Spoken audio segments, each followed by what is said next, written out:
Porque estamos aquí. Vamos a compartir la palabra de Dios en este día. Recuerden que estamos en una serie sobre comunión o acercamiento a Dios. En el día de hoy vamos a continuar y queremos hoy compartir la palabra de Dios en esta serie de vida de comunión. El tema que hoy tenemos es privilegios de ser hijos de Dios. Privilegios de ser hijos de Dios. Y yo quiero que vayamos a la Biblia para que veamos el texto que va a servir de base para esta predicación. Está en Hebreos capítulo 4, los versos 14 al 16. Hebreos 4, los versos 14 al 16. Acérquese a alguien que no tenga Biblia para que juntos tengamos esta lectura interesante. Hebreos capítulo 4, los versos 14 al 16. Amén. Gloria a Dios. Aleluya. Leemos la palabra de Dios en el nombre del Padre, del Hijo y del Espíritu Santo. Amén. Dice la palabra de la siguiente manera: por tanto, teniendo un gran sumo sacerdote que traspasó los cielos, Jesús, el Hijo de Dios, retengamos nuestra profesión, porque no tenemos un sumo sacerdote que no pueda compadecerse de nuestras debilidades, sino uno que fue tentado en todo según nuestra semejanza, pero sin pecado. Acerquémonos pues confiadamente al trono de la gracia para alcanzar misericordia y hallar gracia para el oportuno socorro. Oramos a Dios en esta hora y presentamos cada una de nuestras vidas. Acércate a Dios en esta hora, como aquí nos invitan las Sagradas Escrituras. Gloria a Dios. Si ha llegado a este lugar cargado, cargada, ha llegado sin fuerza, sin esperanza, quiero decirte que podemos acercarnos confiadamente al trono de la gracia. Padre, en este momento te honramos, te bendecimos, te damos gracias porque nos da la oportunidad de llegar a tu casa. Gracias porque hoy podemos, oh Padre, acercarnos en confianza delante de ti. Ahora, oh Dios, te presento la vida de cada hermano, cada hermana, oh Dios. Tú conoces sus necesidades. Tú conoces, oh Dios, sus limitaciones, conoces sus cargas, sus luchas. Tú sabes, Padre, las cosas que atormentan la vida de cada uno de nosotros, oh Padre, porque estamos en este cuerpo limitado, en este cuerpo, oh Dios, de carga, de luchas. Ahora, oh Dios, te suplicamos que tu Espíritu Santo use la palabra que va a ser predicada en esta hora, oh Dios, y que esa palabra no retorne vacía, que esa palabra al salir de tu boca y al ser entregada al pueblo, Padre, produzca en sus corazones liberación, produzca edificación, produzca corrección, produzca, Padre, enseñanza. Como dice tu palabra en 2 de Timoteo 3:16, oh, toda la escritura es inspirada por Dios, útil para enseñar, para corregir, para redarguir y para instruir en justicia. Que en esta hora tu palabra enseñe, tu palabra corrija, tu palabra redarguya y tu palabra instruya. Y que el que ha llegado sin fuerza, oh Dios, reciba alimento, reciba fuerza. Hablo a tu alma en esta hora para que reciba fuerza. Hablo a tu alma para que sea condicionada para recibir la palabra. Oh, gloria, aleluya, santo. La palabra que sale de tu boca, oh Dios, sea de bendición para todos nosotros. En el nombre de Jesús. Gracias, Señor amado. Gloria a Dios. Gracias, Señor. Amén. Gloria a Dios. Pueden sentarse, mis hermanos. Gloria a Dios. Como hemos dicho, vamos a estar hablando en el día de hoy con el tema privilegios de ser hijo de Dios. Hemos estado en esta serie sobre vida de comunión porque entendemos que debemos aprender, debemos comprender lo que la Biblia dice sobre cómo acercarnos a Dios, cómo entrar en comunión con Dios. Cuando un creyente aprende cómo entrar en comunión con Dios, es un creyente que puede vencer sobre dificultades, puede sobreponerse sobre situaciones, porque tiene las herramientas espirituales para poder hablar con Dios. Tiene la convicción, tiene la fe, tiene la certeza, tiene el equipamiento bíblico para poder demandar delante de Dios y con libertad de conciencia poder hablar con nuestro Padre Celestial. Por lo tanto, en este día vamos a hablar sobre los privilegios que nosotros tenemos como hijos de Dios. Esos privilegios están en el pasaje que hemos leído y quiero ser puntual a ese pasaje. Y el propósito de esta predicación, quiero proponerme aportar bases bíblicas que nos permitan establecer una relación más íntima con nuestro Padre Dios y con esta poder disfrutar de esos privilegios que tenemos como hijos de Dios. Gloria a Dios. Y hemos leído en este pasaje de las Sagradas Escrituras, en la epístola a los Hebreos, que, bueno, la epístola a los Hebreos, de acuerdo con muchos escritores, fue dirigida a una comunidad de creyentes cristianos de procedencia judía, hebreos. Por eso es epístola a los Hebreos. Eran personas que venían del judaísmo y que habían aceptado la fe del cristianismo, pero que en un momento determinado tendían a ser vulnerables ante los ataques de los judaizantes.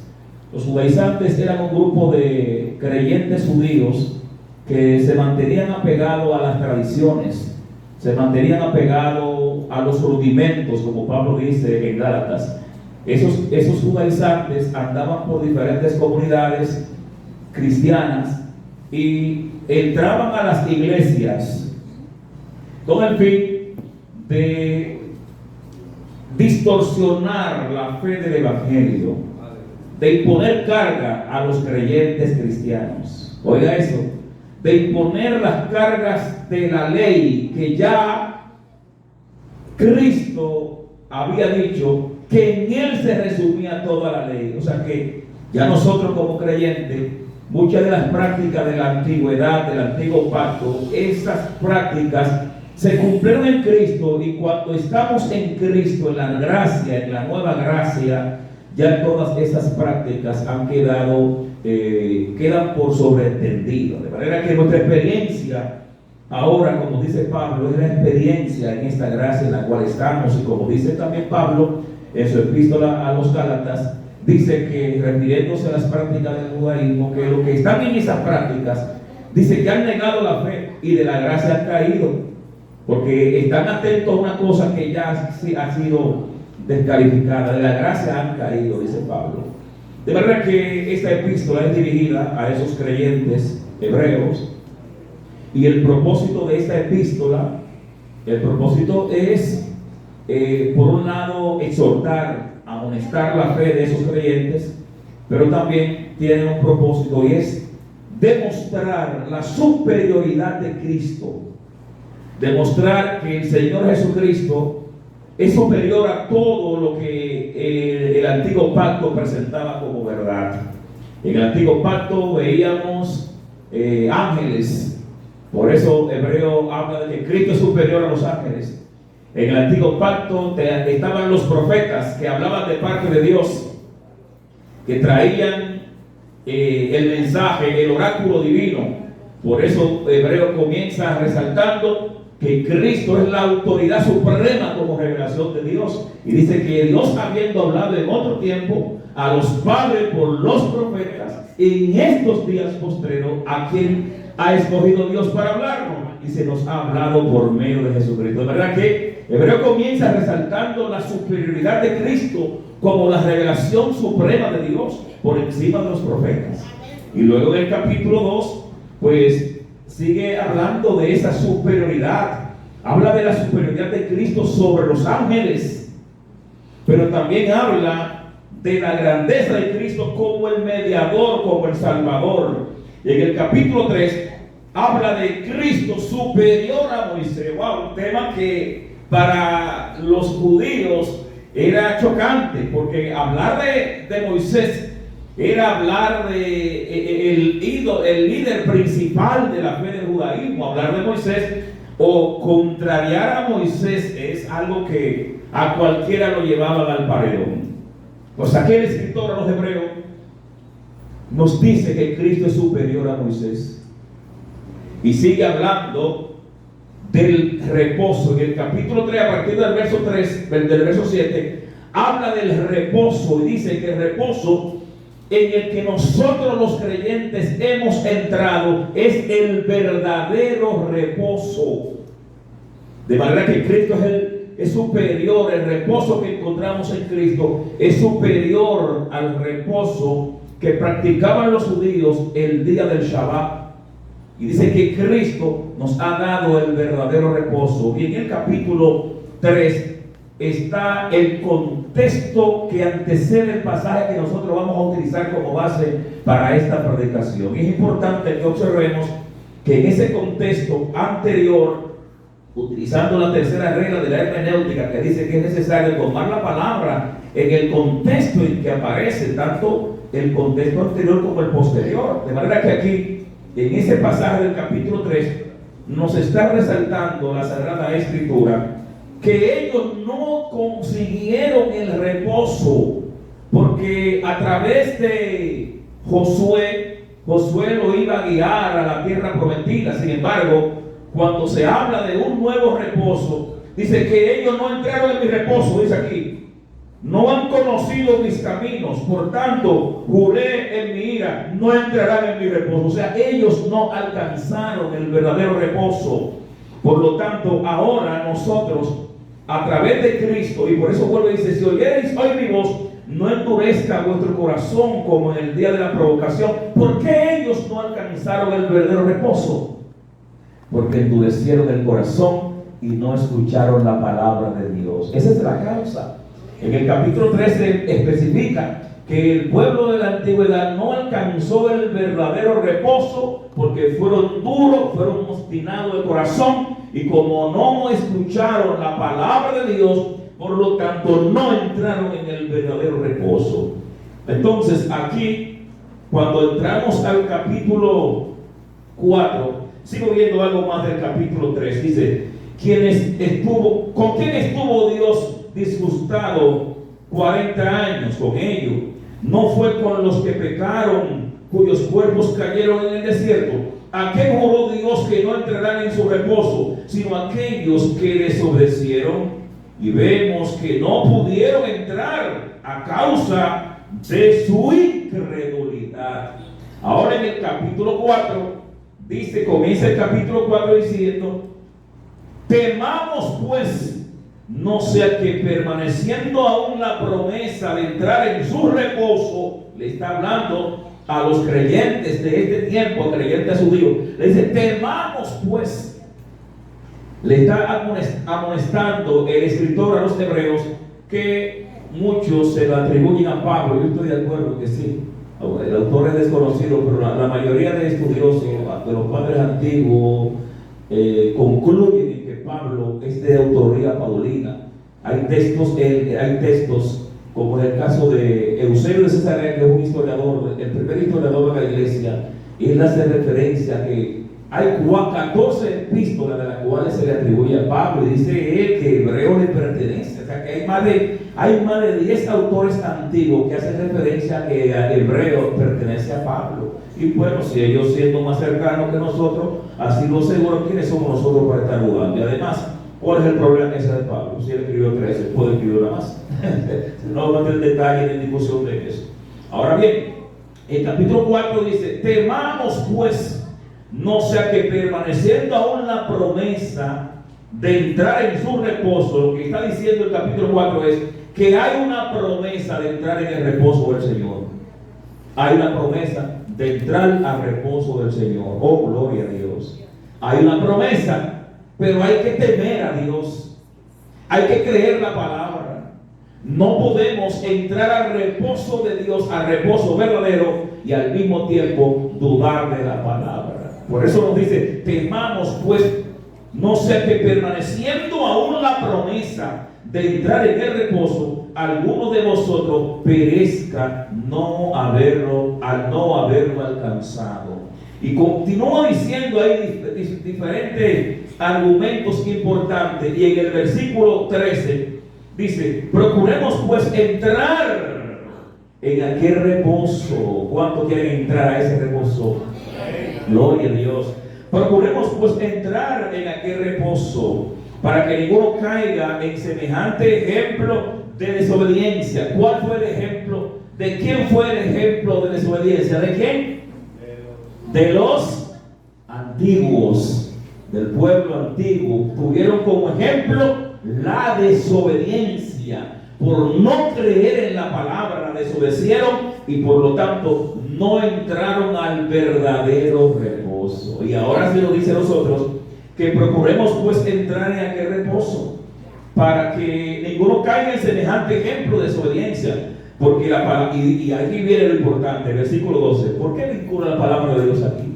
Después de hablar de eso, de que ellos fracasaron, de que no entraron en reposo, ahora dice: porque la palabra de Dios es viva y eficaz, y es más cortante que toda espada de doble filo, que penetra hasta partir el alma y el espíritu, y discierne las intenciones y los pensamientos. Y dice en el verso 13: y no hay cosa creada que no sea manifiesta en su presencia. Antes bien, todas las cosas están desnudas y abiertas ante los ojos de aquel a quien tenemos que dar cuenta. Lo que significa que para entrar en el verdadero reposo hay que creer en la palabra de Dios.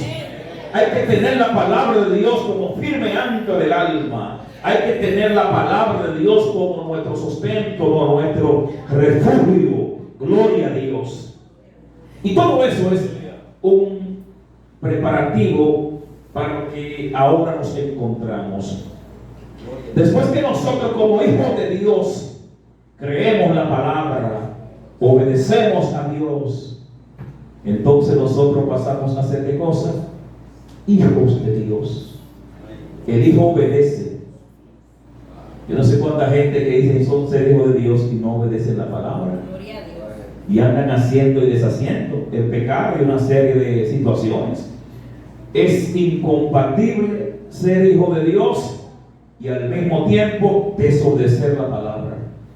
La palabra de Dios es la guía, la palabra de Dios es el ancla, la palabra de Dios es la brújula, la palabra de Dios es el manual que hemos recibido, y la obediencia a esa palabra, la creencia a esa palabra, el seguimiento a esa palabra, estar unido a esa palabra, nos garantiza el derecho de ser hijos de Dios. Porque si creemos la palabra, creeremos en el autor de la palabra. ¿Quién es el autor de la palabra?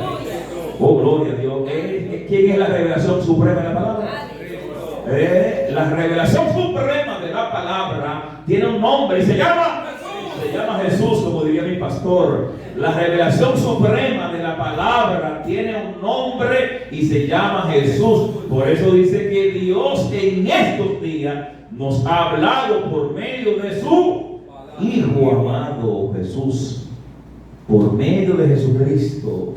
Y por eso Jesús, hablando con los fariseos, en el capítulo 5, verso 38 del Evangelio de Juan, Jesús, nosotros leemos en nuestra versión evangélica, Reina Valera: escudriñad las Escrituras, porque a vosotros os parece que en ellas tenéis la vida eterna, y ellas son las que dan testimonio de mí. Cuando la leemos en nuestra versión popular, nosotros vemos como el que nos están dando un mandato a escudriñar las Escrituras. Pero en el contexto original, Jesús está confrontando a los fariseos. Y Jesús le dice: ustedes escudriñan las Escrituras, porque a ustedes les parece que en ella está la vida eterna. Jesús lo está confrontando porque Jesús le está diciendo: ustedes creen en las Escrituras, ustedes la escudriñan, ustedes la estudian, porque creen que en ella está la vida eterna. Y luego Jesús les reprocha: pero ellas son las que dan testimonio de mí, ustedes no creen en mí. Aleluya. No se puede escudriñar y creer las Escrituras y al mismo tiempo negar a Jesucristo. Oh, gloria a Dios. Todo el que cree en las Escrituras cree en Jesucristo como Salvador. Todo el que cree en la Biblia cree en Jesucristo como el Hijo de Dios. Todo el que cree en la Biblia cree que Jesucristo es Dios, cree que Cristo es el Salvador. Todo el que cree en la Biblia sabe que Cristo, oh, gloria a Dios, oh, santo, el camino del Padre. Yo soy el camino, la verdad y la vida, y nadie viene al Padre si no es por mí. Oh, en Él está la vida. Él es el verbo hecho carne. Él es Dios en nosotros. Él es la manifestación del Padre. Él es la imagen misma de la sustancia de Dios. Oh, Él es la imagen del Dios invisible. Cristo es Dios materializado en carne. A Dios nadie le vio. Dice la Biblia en Juan 1:12. A Dios nadie le vio, pero el unigénito del Padre le ha dado a conocer, lo que significa que Cristo es el que revela al Padre. Cristo es el que trae a la luz la divinidad y la eternidad. En Cristo se manifestó la deidad, en Cristo se manifestó Dios, en Cristo Dios se hizo carne. Por eso en Filipenses capítulo 2 y versículo 5 el apóstol Pablo dice: haya pues en vosotros el mismo sentir que hubo en Cristo Jesús, el cual siendo igual a Dios, no escatimó el ser igual a Dios como cosa a que aferrarse, sino que se despojó a sí mismo. O sea, quiere decir que Él no es que dejó de ser Dios, es que Él dejó su trono para venir a este mundo haciéndose obediente hasta lo máximo. No es que Él dejó de ser Dios, porque mientras Él estuvo en la tierra, caminó el hombre y caminó Dios. Por eso Él dijo: el que me ha visto a mí ha visto al Padre. Yo y el Padre uno somos. Tanto tiempo que tengo con ustedes y no me conocen. El que me ha visto a mí ha visto al Padre. Yo soy en el Padre es en mí. Cristo, Dios, el Dios hecho hombre. Una cosa que en la mente de ninguna religión era posible, pero en el cristianismo es posible, donde la divinidad se hizo hombre, se hizo carne, donde el verbo, por eso dice: y el verbo se hizo carne. El verbo es Cristo, y el verbo era Dios. En el principio era el verbo, y el verbo era Dios, y el verbo era con Dios, y el verbo se hizo carne y habitó entre nosotros. Den un aplauso al verbo eterno de Dios. Oh, el verbo eterno de Dios es Cristo. El verbo eterno de Dios es Cristo. Es la palabra hecha carne, es la palabra viviente. De verdad que cuando recibimos la palabra de Dios, recibimos la manifestación de Dios hecha carne, y esa carne es Cristo. Gloria a Dios. Aleluya. De manera, mis hermanos, que por eso aquí dice que la palabra de Dios es viva y eficaz y es más cortante que toda espada. Ahora, en el texto en el que estamos, y es donde quiero centrar mi atención y donde quiero extraer las verdades y los principios que nos han de servir como base para esta predicación, donde veremos principios que son determinantes para que nosotros primero identifiquemos los privilegios que tenemos como hijos de Dios, y segundo, para que nosotros fortalezcamos nuestra fe a partir de estos principios. Aquí en el versículo 14, después del escritor hablar de todas estas cosas, del verdadero reposo, y cómo los antiguos fallaron al no escuchar y obedecer la palabra, cómo ellos despreciaron el mandamiento y fallaron. Ahora el escritor a los hebreos aquí nos dice: por tanto, teniendo un gran sumo sacerdote que traspasó los cielos, Jesús, el Hijo de Dios, pretendamos nuestra profesión. Por tanto, ahí hay una conjunción. ¿Qué es una conjunción? Bueno, está bueno que una licenciada en filosofía y letras. Una conjunción es un nexo en la comunicación, en la oración, que une una idea anterior con la idea que sigue. Gloria a Dios. Lo que significa que cuando el escritor aquí usa esta conjunción, está diciendo lo que le he dicho anteriormente sirve de fin y de inicio a lo que viene después. Y como le he dicho que los antiguos no entraron al reposo porque desobedecieron la palabra, por tanto, ustedes no pueden desobedecer la palabra. Por tanto, ahora nosotros, teniendo un gran sumo sacerdote que traspasó los cielos, Jesús, el Hijo de Dios, retengamos nuestra profesión. ¿Qué es lo que nosotros tenemos que retener?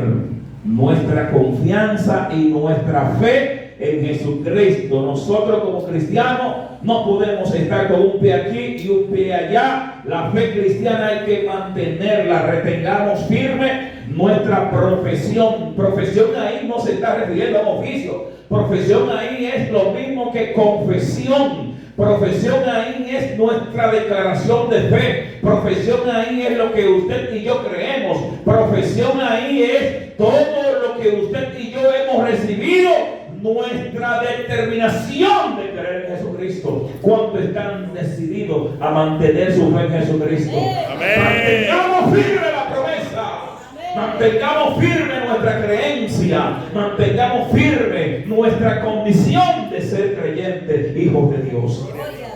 Y luego el escritor sigue diciendo, porque no tenemos un sumo sacerdote que no pueda compadecerse de nuestras debilidades, sino uno que fue tentado en todo, según nuestra semejanza, pero sin pecado. Y ahora al final nos dice, acerquémonos pues confiadamente al trono de la gracia, para alcanzar misericordia y hallar gracia para el oportuno socorro.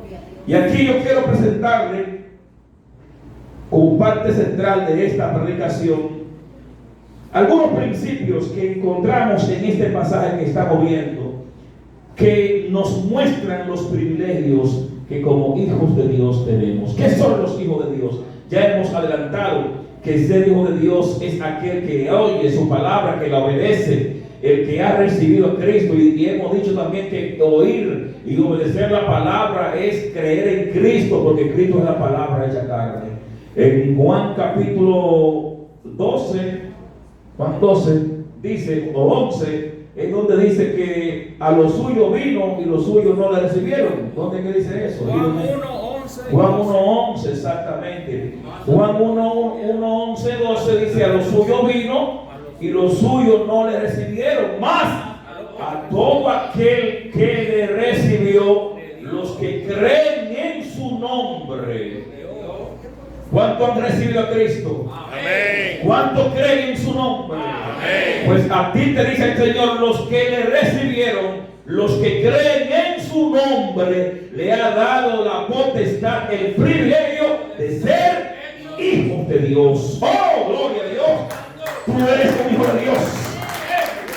Si has creído, si has recibido a Cristo, si has creído en su nombre, entonces dice la Biblia que tú eres hijo de Dios. Eres hija de Dios, gloria sea al Señor. Tú eres hija de Dios, porque has creído en Jesucristo, has creído en su nombre. Dios te ha dado ese privilegio ahora de no ser un bastardo, de no ser un advenedizo, de no ser uno de la calle, sino uno de la casa, uno de la familia, uno que pertenece a la familia del Padre.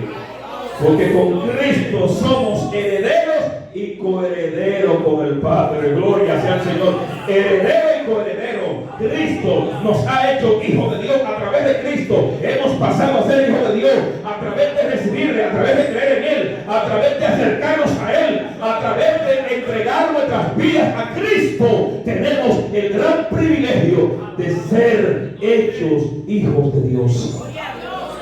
Y eso nadie lo puede soslayar, eso nadie nos lo puede quitar, eso nadie nos lo puede borrar. Mantengamos la promesa, mantengamos nuestra fe en Cristo. Si tú mantienes la fe, la promesa en Cristo, óyeme, aunque esté en la tierra, aunque estás caminando en esta tierra, tu herencia es en los cielos.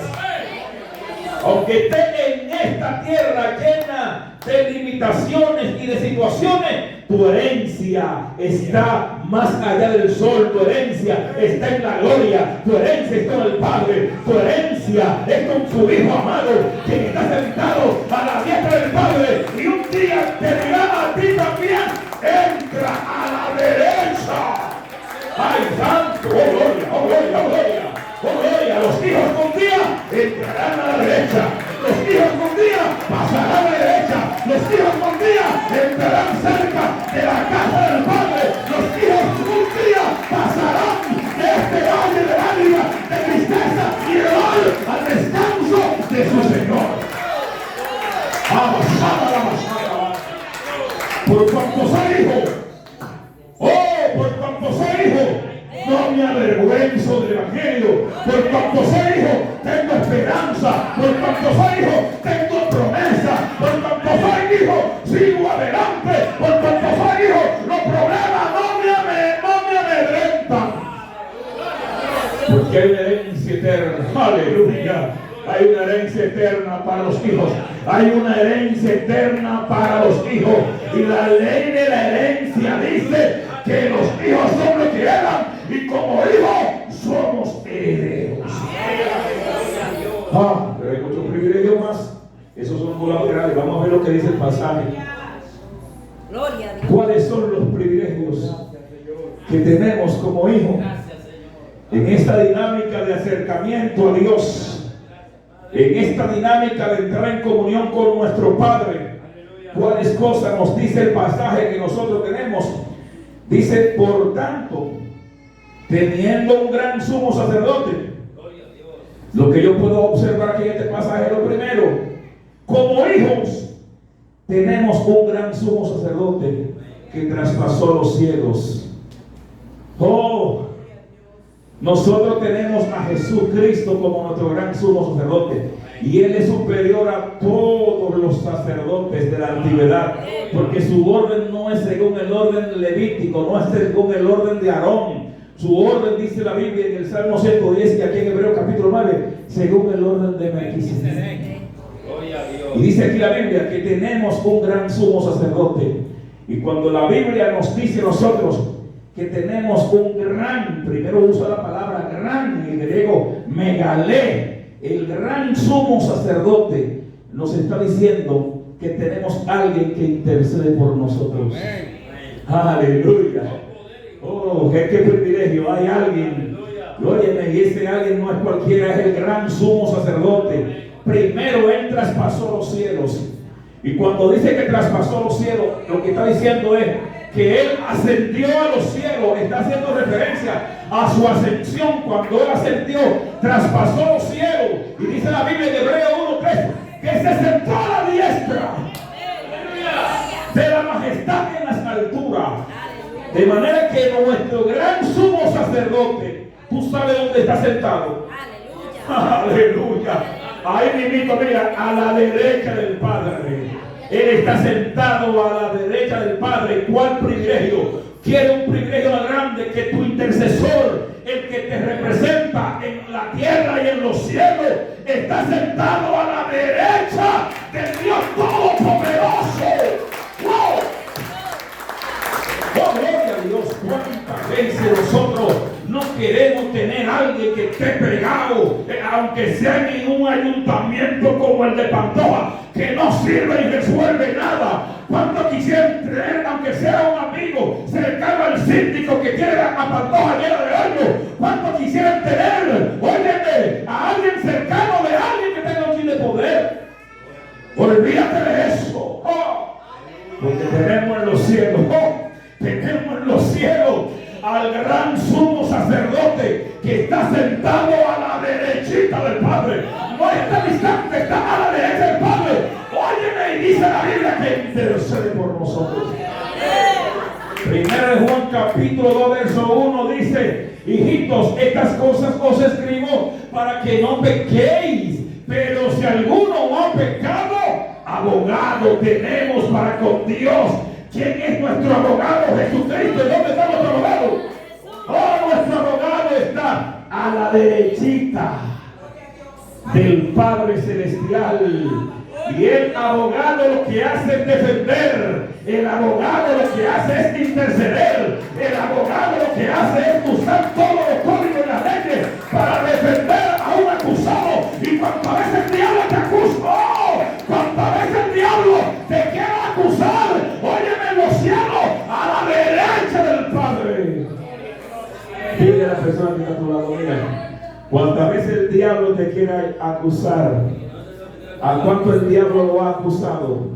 ¿A cuánto le han levantado falso testimonio? ¿A cuánto le han hecho un expediente falso? Pues dígale, mira, diablo, te equivocaste, porque a la derecha del Padre, creador de todas las cosas, yo tengo mi abogado, y ese abogado me defiende, y ese abogado no solamente es mi abogado, él también es mi sumo sacerdote porque murió por mí.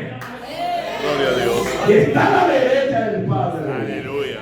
Donde se firman los decretos, donde se firma la sentencia, donde se dan las órdenes para el mundo y todo cuanto existe. Mi abogado está en el estrado. Mi abogado está en el estrado, donde se toman las determinaciones. Y quiero decirte a ti que estás peleando un caso, que tu abogado nunca ha perdido una, y él está donde se dan las sentencias.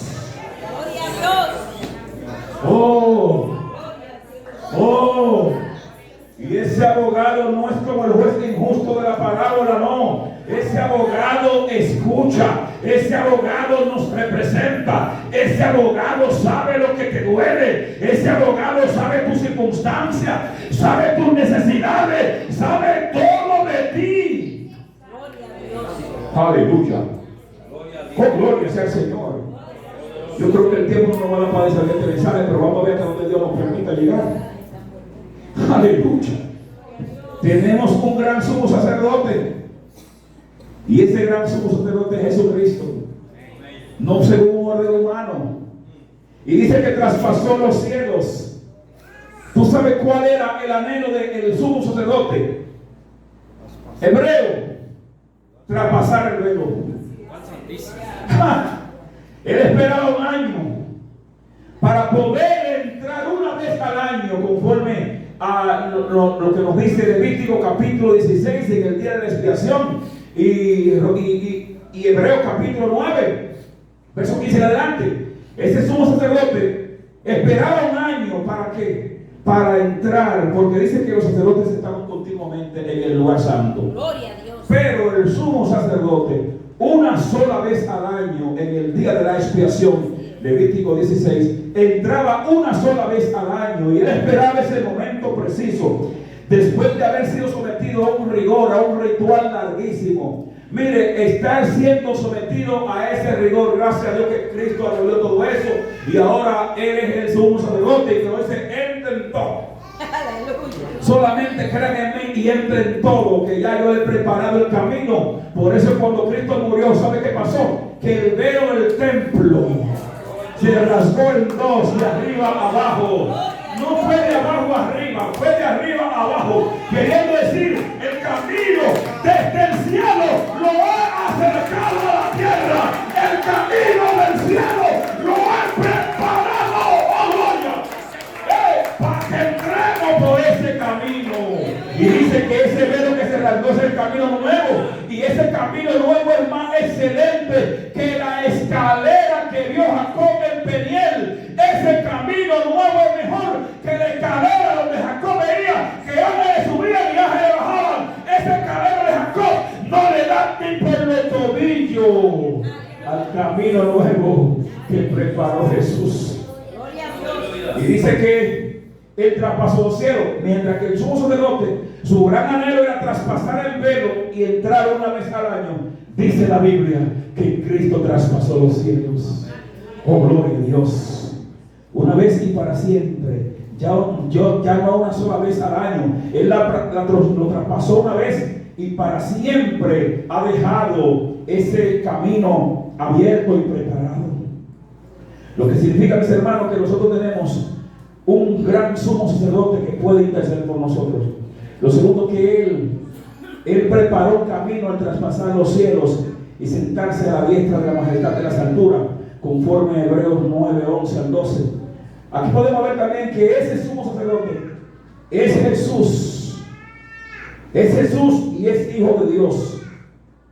En el versículo 14 dice que ese gran sumo sacerdote dice Jesús, el Hijo de Dios. El hecho de que dice aquí Hebreo que le pone nombre Jesús y también dice que es el Hijo de Dios, ahí están las dos naturalezas de Cristo, la humana y la divina, porque Cristo es 100% Dios y es 100% hombre. De manera que cuando dice tenemos ese gran sumo sacerdote y le llama su nombre Jesús, Jesús es el nombre de su humanidad. Recuerden que en Lucas 1, cuando se revela el nacimiento, dice será llamado Jesús. Jesús viene de un término hebreo Joshua, que significa Jehová salva. Jehová salva. De manera que en su nombre Jesús está su humanidad, y en su humanidad está la representatividad de la humanidad. En su humanidad está la condición de él hacerse hombre para poder sentir lo que tú sientes, para poder ver las necesidades humanas, para poder participar de nuestras pobrezas y miserias, pero sin pecado. Y cuando dice que es Hijo de Dios, ahí entonces está su divinidad, porque Hijo de Dios está diciendo que es de la misma sustancia del Padre, que es de la misma esencia, que es de la misma naturaleza. La palabra upotasi, que significa de la misma sustancia. Cristo es Hijo de Dios, y al ser Hijo de Dios entonces es Dios. Aleluya, gloria a Dios. Recuerden que cuando los fariseos querían apedrear a Cristo y declararlo blasfemo, el argumento que utilizaron fue que Cristo dijo que es Hijo de Dios. Juan 8 dice, Jesús allá en una discusión con los fariseos, Jesús le dice, antes que Abraham fuese, yo soy. ¿Cómo que tú eres antes que Abraham fuese? Si tú no tienes 50 años. Y luego Cristo se identifica como Hijo de Dios. Ahora sí que lo vamos a matar. Que sea hecho igual a Dios. Ser Hijo de Dios es nacerse igual a Dios, a excepción de nosotros que somos hijos de Dios sin tener que ser igual a Dios. Gloria a Dios. Porque hemos sido hechos hijos de Dios por adopción a través de los méritos de Cristo. Gloria sea al Señor. Así que nadie piensa aquí que el hecho de ser hijo de Dios quiere decir que usted es Dios. Usted es hijo de Dios y un día lo va a ver cara a cara y puede hablar con Él, puede clamar a Padre, Papito, puede hablar con Él con confianza. Esa relación de hijo de Dios es para que podamos tener comunión con Él. Oh, gloria a Dios, es un privilegio. De verdad que Cristo Jesús, hombre y Dios, nos representa ante Dios. Lo tercero que veo aquí es, dice el pasaje bíblico, que retengamos nuestra profesión. Cuando nosotros mantenemos la palabra de Dios, cuando nosotros creemos que tenemos un sumo sacerdote, un gran sumo sacerdote, que está sentado a la diestra del Padre, y que ese sumo sacerdote es Jesús, que nos representa como hombre, y es Hijo de Dios, que puede entonces representarnos ante Dios, podemos entrar al tercer paso, que es retener nuestra confesión, nuestra promesa. Nuestra confesión como cristiano no puede estar variante. Ya no que yo creía antes y ahora no creo. Usted tiene que creer hasta que se muera. Usted tiene que creer esto hasta que se muera. ¿Qué usted tiene que creer? Que Cristo es Dios, que Cristo es el Hijo del Dios viviente, que Cristo es el Salvador, que Cristo es el único camino al Padre. Porque el que no cree en Jesucristo ya está frito. El que no cree en Jesucristo no tiene salvación ni en esta vida ni en la venidera. Por tanto, hay mucha gente que anda predicando un supuesto evangelio que está más perdido que el hijo de Limber, porque no creen en Jesucristo. No creen que Cristo es Dios. No creen que Cristo es el Hijo de Dios. El que le diga a ustedes que Cristo no es Dios, ni hable con él. Cierre la puerta en la cara. ¿Usted cree que Cristo es el Hijo de Dios? No, pues váyase, usted y yo no podemos hablar. Usted no es mi hermano. ¿Usted cree que Cristo es Dios? Sí, usted es mi hermano. Usted es mi hermana. ¿Usted cree que Cristo es el único camino al Padre? Sí, usted es mi hermano. Usted es mi hermana. Gloria a Dios. La confesión de Pedro, de Mateo capítulo 16, verso 18. Tú eres el Cristo, el Hijo del Dios viviente. Eso usted tiene que creerlo. ¿Qué es Cristo? Cristo es el ungido, el Hijo del Dios viviente. ¿Cuándo creen eso? Usted se salvó. Usted se salvó ya. Ahora, si dejó de creer eso, se perdió. Por eso dice la Biblia en Juan 3:16: de tal manera amó Dios al mundo que ha dado a su Hijo unigénito, para que todo aquel que en Él cree no se pierda, sino que tenga vida eterna. ¿Qué creen? ¿Quién? En Cristo. El que no cree en Cristo se perdió. Por eso Pedro dijo: tú eres el Cristo, el Hijo del Dios viviente. Y eso pasó a ser, ya en el siglo II, pasó a ser la forma de identificación de los cristianos. Jesús Cristo, Soter, judío, Zoé. Jesucristo, Hijo del Dios viviente.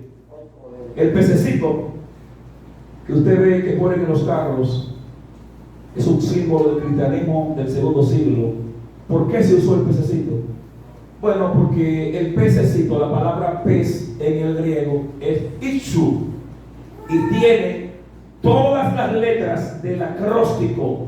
Se forma un acróstico. Un acróstico es tomar las iniciales y en función de esas iniciales se crea un nombre. Y como Ixu tiene la iota de Jesús y tiene la Ji de Cristo, y tiene la teta de Zeus y tiene la Upsilon de judíos, que es hijo, y tiene la sigma de Zoes, que es vida. Entonces, cuando los cristianos descubrieron eso, dijeron: vamos a usar el pececito para identificarnos y en las persecuciones no sepan que somos cristianos, pero nosotros sabemos que ese pececito lo que significa es Jesucristo, aleluya, Jesucristo, Dios Hijo viviente, o Jesucristo, el Hijo del Dios viviente. El que cree que Jesucristo es el Hijo del Dios viviente es salvo. ¡Gloria a Dios! ¡Aleluya! Pero sigue diciendo el texto aquí donde hemos leído. Quiero mantenerme dentro del texto para que seamos fieles. En el versículo 15 dice: porque no tenemos un sumo sacerdote que no pueda compadecerse de nuestras debilidades. Oh, nuestro sumo sacerdote se puede compadecer de ti. Lo que a ti te duele, a Cristo le duele. Lo que a ti te molesta, a Cristo le molesta. Lo que tú sufres, Cristo lo sufre, porque Él es nuestro fiel sumo sacerdote. Y dice aquí que no tenemos un sumo sacerdote que no pueda compadecerse de nuestras debilidades, sino uno que fue tentado en todo según nuestra semejanza, pero sin pecado. Lo que puedo yo decir, esta verdad que tengo aquí, es que tenemos un fiel mediador que nos representa ante nuestro Padre. Y eso es un privilegio, que tengamos un representante delante del Padre. Y aquí dice que ese sumo sacerdote puede compadecerse. Cuando se usa la palabra compadecerse aquí en el texto griego, es la palabra simpatía, de donde viene simpatía. Alguien que es empático con nosotros, alguien que está en consonancia con las cosas que a nosotros nos molesta y nos afecta. Ese sumo sacerdote es compaciente con nosotros, puede compadecerse de nuestras debilidades. Y dice: sino que uno que fue tentado en todo. Aquí la palabra fue tentado, yo podría acotar y arreglar que fue probado. Porque Cristo como tal no puede ser tentado, porque Él es Dios. Y dice que Dios no es tentado, no puede ser tentado, ni Él tienta a nadie. Santiago capítulo 1, versos 13 al 14. Porque somos tentados cuando de nuestra propia concupiscencia, o sea, nuestra raíz de pecado, somos atraídos a la maldad. Y en Cristo no había una concupiscencia de pecado. De manera que en lugar de decir que fue tentado, Él fue probado. La palabra pepereizó, que significa fue examinado, fue probado, fue puesto en un apuro para que se demuestre lo que es.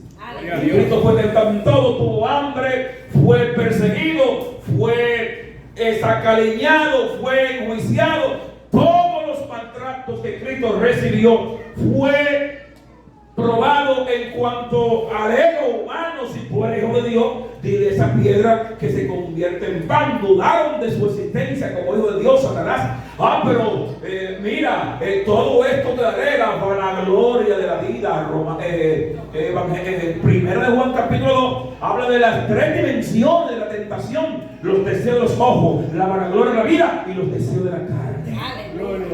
En toda esa parte Cristo fue probado, pero no pecó, porque en él no había una concupiscencia, no había una raíz hacia el pecado. Por lo tanto se mantuvo incólume, se mantuvo inmóvil, se mantuvo firme ante todas las adversidades. Y él es nuestro real sumo sacerdote, de manera que él nos puede representar. Nosotros como creyentes y como hijos de Dios tenemos ese privilegio de que quien nos representa es alguien que sabe lo que está haciendo, es alguien que sabe lo que tú y yo necesitamos, es alguien que sabe donde a ti te duele, es alguien que puede ir delante del Padre y decir: Padre, mira, le duele la cabeza, recuerda que a mí me pusieron una corona de espina, aleluya, le duele el estómago, recuerda que mi costado fue atravesado con una lanza, le duele la mano, mis manos fueron horadadas con esos clavos del juicio romano, le duelen los pies, mis pies fueron horadados en todas las dimensiones. Le está triste, recuérdate que mi alma estuvo triste hasta la muerte cuando iba al Getsemaní.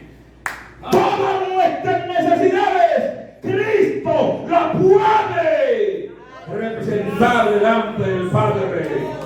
¿Cuál es tu problema? ¿Cuál es tu situación? Que Cristo no pueda representarte ante el Padre. ¿Qué es lo que te pasa y que tú crees que ya no hay salida?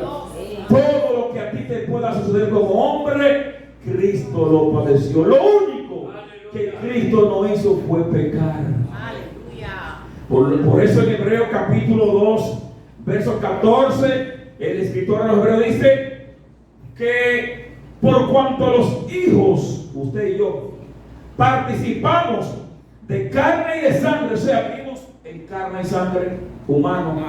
Él también participó de lo mismo, o sea, vino como hombre. ¿Para qué? Para destruir por medio de sí mismo ¿a quién? Aleluya. Al que tenía el imperio de la muerte, esto es al diablo. Cristo vino como hombre, ¿sabe para qué? Para poder representarte a ti, para poder interceder por ti y para desde esa postura vencer al diablo. Y lo venció en la cruz del Calvario.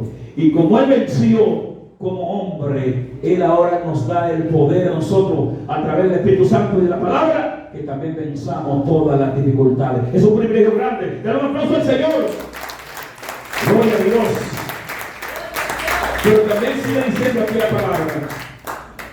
En el verso 16, con este verso voy a terminar, es el último verso. Dice aquí que después de ver todas esas cosas, acerquémonos pues confiadamente al trono de la gracia, teniendo a ese digno representante a la derecha del Padre. ¿Quién dudaría ahora para acercarse a Dios? Aleluya. Si tú tenías duda para orar, para acercarte al Padre, pues debo decirte que ya todas esas dudas tienen que ser despejadas, porque teniendo a ese gran sumo sacerdote y con todo lo que hemos dicho, y que está sentado a la derecha del Padre, ahora usted y yo podemos acercarnos confiadamente al trono de la gracia. Si no te ha estado acercando en confianza al trono de la gracia, quiero decirte que a partir de hoy debes hacerlo. Cuando te postres en oración, ten la certeza y la convicción de que está postrado frente al trono de la gracia, y que no solamente tú estás postrado, sino que hay alguien en ese trono que está allí intercediendo por ti, escuchando tu oración. Y como dice Romanos capítulo 8, verso 26, que como no sabemos pedir como conviene, entonces el Espíritu Santo gime ante el Padre con gemidos indecibles. O sea que no solo tenemos a Cristo, sino que tenemos al Espíritu Santo, que coloca delante del Padre nuestras peticiones, nuestras situaciones, tus oraciones, tus problemas, tus fracasos, tus crisis, tus necesidades. como tú a veces no sabes cómo pedir, el Espíritu Santo agarra todas esas cosas y las lleva. Primero se la presenta al hijo y el hijo le dice al padre: Padre, resuélvele a mi hija, resuélvele a mi hijo, que fue por él que morí, fue por él que di mi vida, fue por él que lo di todo y en todo, por lo tanto resuélvele. Pero tú y yo tenemos que estar apegados a esa palabra, no ir haciendo lo que nos dé la voluntad y luego ir a pedirle a Dios. Por eso nos dice que nos acerquemos confiadamente. Por eso nos dice que primero tenemos que tener la palabra, tenemos que tener la confianza en la palabra, tenemos que tener nuestra profesión, nuestra fe y mantenerla en Cristo. No es que usted va a estar haciendo y deshaciendo y después: ay Señor, aquí estoy, resuelve. Porque hay condiciones para escuchar la oración.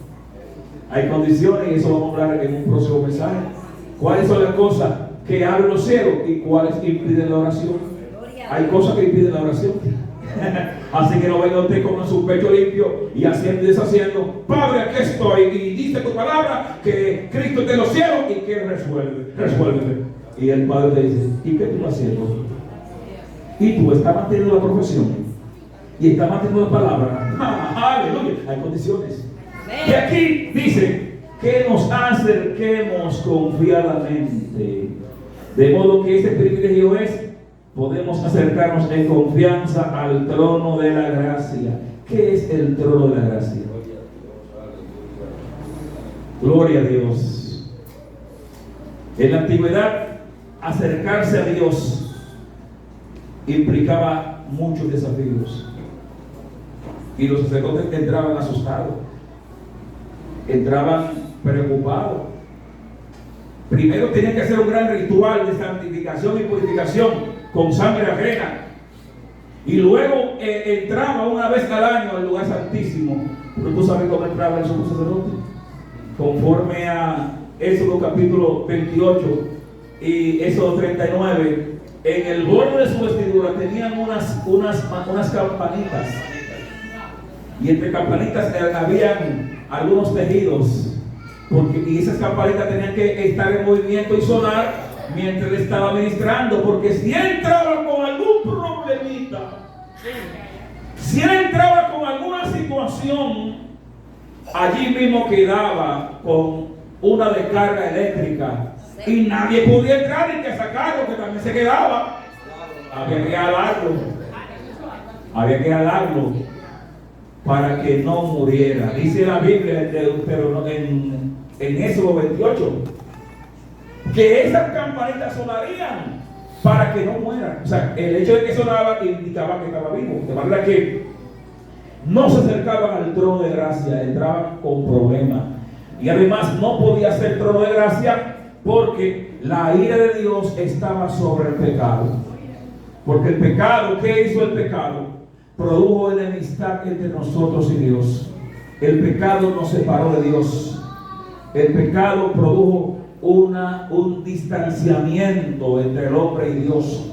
Por eso dice la Biblia en Romanos capítulo 3, versículo 23: por cuanto todos pecaron, están destituidos de la gloria de Dios. Y en el 6:23, ¿qué dice? ¿Qué dice en el 6:23? Porque la paga del pecado es muerte, mas la dádiva, el regalo de Dios es vida eterna en Cristo Jesús. Lo que significa que el pecado nos separó de Dios. En Romanos 5:8 dice, mas Dios muestra su amor para con nosotros, en que siendo aún pecadores, Cristo murió por nosotros. Wow, eso es demasiado grande. Estando separado, estando en pecado, estando alienado de Dios, Cristo murió por nosotros. De manera que en la antigüedad no se entraba a un trono de gracia, sino un trono de condenación y de juicio, porque la ira de Dios estaba sobre el pecado. Pero cuando Cristo viene y se hace propiciación por nuestros pecados. ¿Qué significa la palabra propiciación? Que Él ocupó el lugar que tú y yo debíamos ocupar.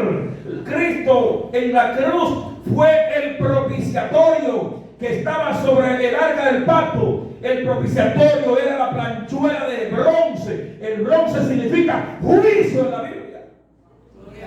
Y esa plancha era de bronce. Y allí se rociaba la sangre del sacrificio, lo que significa que allí se rociaba la sangre para aplacar la ira de Dios. Y cuando Cristo muere en la cruz, dice el apóstol Pablo ahora en Romanos 3, 23 y 24, que Él es la propiciación por nuestro pecado. Significa que Cristo ocupó el lugar donde la ira de Dios iba a ser derramada. La ira de Dios se derramó en la cruz por nuestros pecados. La ira que había contra ti fue derramada en la cruz por nuestros pecados. Por lo tanto, ahora nosotros podemos acercarnos confiadamente, aleluya, al trono de la gracia. Porque lo que fue ira en un momento, ahora es gracia. Quien fue ira en un momento, quien recibió la ira por nosotros, ahora está sentado al lado del Padre. De modo que lo que fue el trono de ira, ahora es el trono de gracia. ¿Qué vamos a hacer? ¿Mantendremos distancia de Dios? No. Tenemos el camino abierto. Podemos acercarnos confiadamente a ese trono de la gracia. ¿Y qué resultado recibimos al acercarnos a ese trono de la gracia? Número 1, o parte A, porque ya hemos mencionado otras numeraciones. Alcanzamos misericordia. En el trono de la gracia alcanzamos misericordia. Cuando te acerques a Dios, la misericordia de Dios está sobre ti. Cuando ora, su misericordia está sobre ti. Cuando ora, su misericordia te cubre. Y es como aquel pecador publicano que oraba y golpeaba su pecho mientras el fariseo decía: yo ayuno 3 veces a la semana, doy diezmo, doy limosna, y no soy como este publicano. Y el publicano decía: oh Señor, sé propicio en mí, ten misericordia.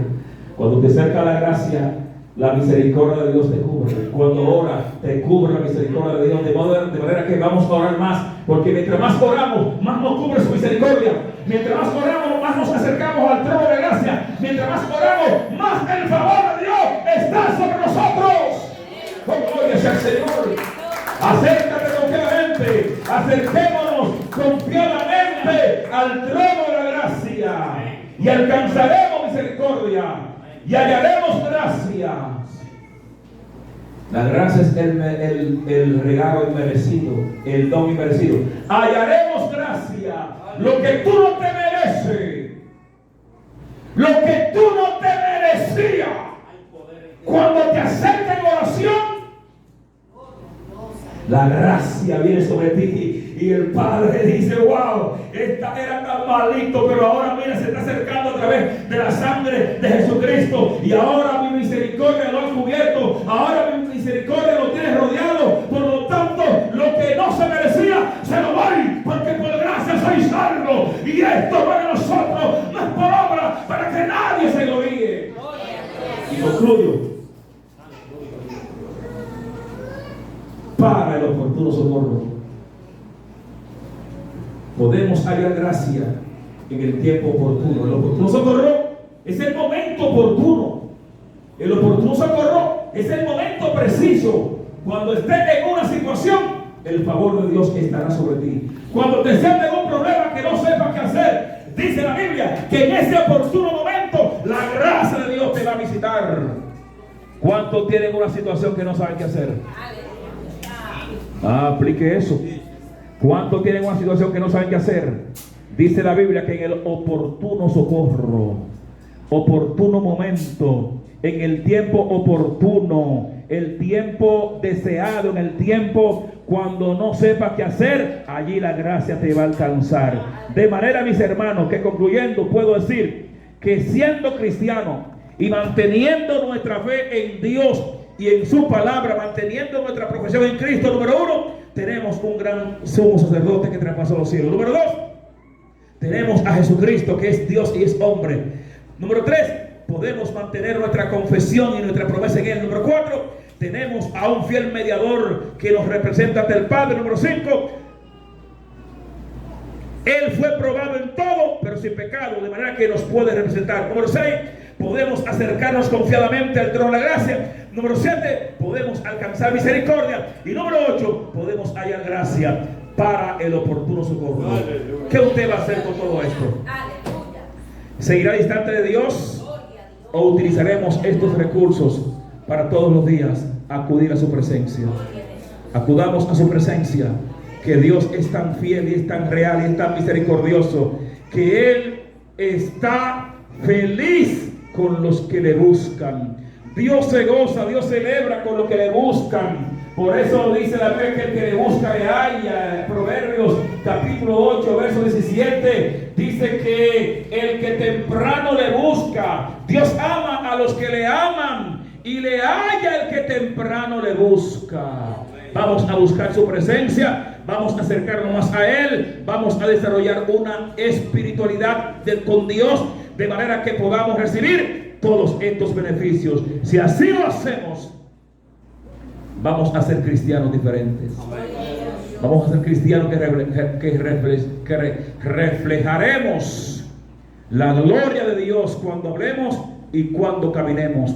Vamos a ser cristianos llenos de su presencia, diferentes cristianos que tendrán una nueva canción en su boca, no cristiano lleno de queja, lleno de quejabanza, sino de alabanza, no cristiano lleno de tormento en su mente, sino de esperanza. Vamos a ser cristianos llenos de fe, no cristianos que anda dudando e indeciso de su fe. Vamos a ser cristianos que no lo mueve ni el diablo ni los demonios, sino que, como dice la palabra en el Salmo 125, los que confían en Jehová son como el monte de Sión, que no se mueve, sino que permanece para siempre. Con Cristo somos más que vencedores.